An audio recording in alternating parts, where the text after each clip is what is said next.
Hello friends, नमस्कार। मैं हूं doctor Rajat Malot, paediatric orthopaedic surgeon, Jaipur Malot hospital में प्रैक्टिस कर रहा हूं। आज हम एक बहुत ही इम्पॉर्टेंट टॉपिक के बारे में बात करेंगे, वो है DDH या CDH बच्चों में। DDH या CDH इसका फुल फॉर्म है developmental dysplasia of the hip या congenital dislocation of the hip. आजकल हम CDH नहीं बोलते हैं, इसको ज़्यादातर DDH ही बोला जाता है। एकदम आम शब्द में या आम भाषा में हम इस बीमारी को समझने की कोशिश करते हैं। इसका मतलब होता है जन्म से कूल्हे का उतरा हुआ होना। ये बहुत कॉमन डिजीज़ नहीं है, बट ये प्रॉब्लम जो है ये काफ़ी सीरियस रूप ले सकती है यदि ये सही टाइम पे ट्रीट न हो तो। जो developmental dysplasia of the hip है वो रफली उसका 0.1% इंसिडेंस है, मतलब 1000 में एक बच्चे को होती है। और इस बीमारी में जो सबसे इम्पॉर्टेंट जो इस प्रॉब्लम है वो ये है कि जन्म पे जब ये बच्चे को जन्म से होती है उस टाइम पे बच्चे को कोई भी सिम्टम नहीं होता, कोई भी प्रकार का दर्द नहीं होता, किसी भी प्रकार का उसमें कोई साइज़ में भी डिफरेंस नहीं होता, इसलिए ये ईज़िली मिस हो जाती है। तो आजकल पूरे वर्ल्ड में इसको हिप सर्वेलेंस यानी हर बच्चा जो भी जन्म होता है उसको DDH के लिए स्क्रीन किया जाता है। जैसे कि उसके कुछ स्पेसिफिक टेस्ट है, वो जो बच्चों के डॉक्टर है, जो पीडियाट्रिशियन या नियोनेटोलॉजिस्ट जो जन्म में उसको बच्चे को अटेंड कर रहे हैं जन्म के दौरान, वो उसका हमेशा जन्म होने के बाद इमीडिएटली उसको टेस्ट करते हैं कि DDH है या नहीं।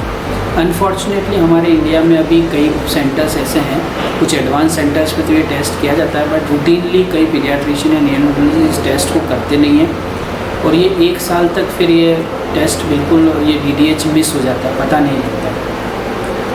तो मैं आज हम इस बारे में डिस्कस करेंगे कि कैसे इसको अर्ली जन्म के टाइम पे पहचाना जाए और फिर इसका क्या क्या ट्रीटमेंट पॉसिबल है। तो DDH यदि आपके इनिशियली जो बच्चे को अगर है तो सबसे पहले तो उसको पेन तो नहीं होगा, क्योंकि DDH पेनलेस कंडीशन है। दूसरा जो सबसे इम्पॉर्टेंट है उसमें कि जन्म के जस्ट कुछ महीनों तक साइज़ में भी कोई डिफरेंस नहीं आएगा। तीसरा जो सबसे इम्पॉर्टेंट चीज़ है वो ये है कि जो हमने देखा है कि जो इम्पॉर्टेंट साइन है ऑटोनॉमी बार, यदि ये पीडियाट्रिशियन इसको कर लेते हैं तब तो ये पिक हो जाएगा।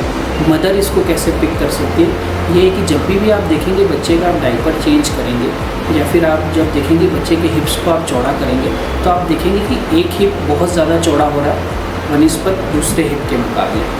तो जो हिप चौड़ा कम होता है उस में हम DDH की एक संभावना हो सकती है और इसके लिए हमें फिर फर्दर आप किसी स्पेशलिस्ट की राय लेके अपना ये शंका को दूर कर सकते हैं।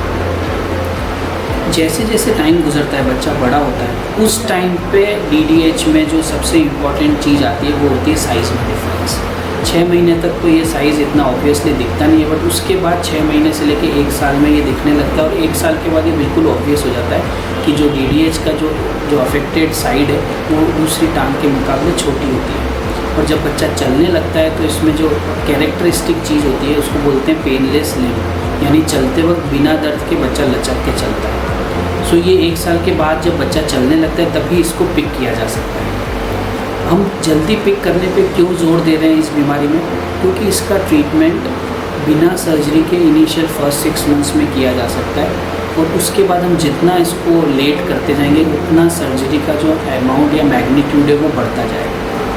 यदि हम बच्चे को जस्ट जन्म के बाद DDH को पकड़ लेते हैं यानी पिक कर लेते हैं तो इसमें हम बहुत ही सिंपल एक ट्रीटमेंट होता है पेवलिक हार्नेस, जो कि एक स्पेशल प्रकार की बेल्ट होती है, वो बच्चे को 2 से 3 महीने तक पहनाते हैं और उससे बच्चे का जो हिप है वो अंदर सेट हो जाता है और उसके बाद ये बीमारी ठीक हो सकती है। यदि हम शुरू के 3 या 4 महीने को छोड़ देते हैं उसके बाद अगर हम DDH को पिक करते हैं तो कई बार हम सिर्फ और सिर्फ बेहोशी में प्लास्टर लगाने से ही उस बीमारी को करेक्ट कर सकते हैं।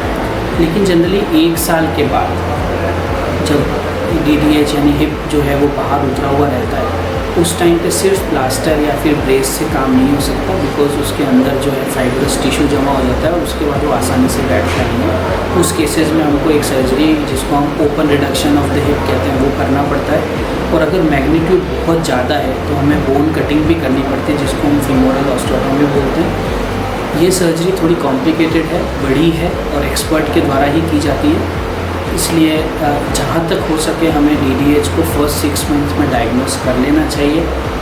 मेरे पास ऐसे कई सारे पेशेंट हैं जिनके हमने नियोनेटोलॉजी नौजवान पीरियड में इस DDH को डायग्नोस कर लिया और बिना सर्जरी वो बिल्कुल ठीक हो गया। बाय चांस यदि आपको लगता है कि आपसे DDH आपके बच्चे का मिस हो गया है पीडियाट्रिशियन से, ऑर्थोपेडिक सर्जन से या फिर आपके द्वारा, तो आप मेरे से संपर्क कर सकते हैं। हम लोग इसकी एडवांस सर्जरीज़ करते हैं काफ़ी, जिसमें हम 1 साल के बाद जो भी इसकी रिक्वायर्ड सर्जरीज़ हैं उनको करते हैं, जो कि कॉम्प्लिकेटेड पेल्विक और फीमोरल ऑस्टियोटॉमी वगैरह इस तरह के नाम हैं, वो सर्जरीज़ इनमें की जाती है और इनमें हम बहुत अच्छे तरीके से इसके रिज़ल्ट्स हमारे पास कोई काफ़ी पेशेंट्स के हैं, तो आप उससे बेनिफिट ले सकते हैं।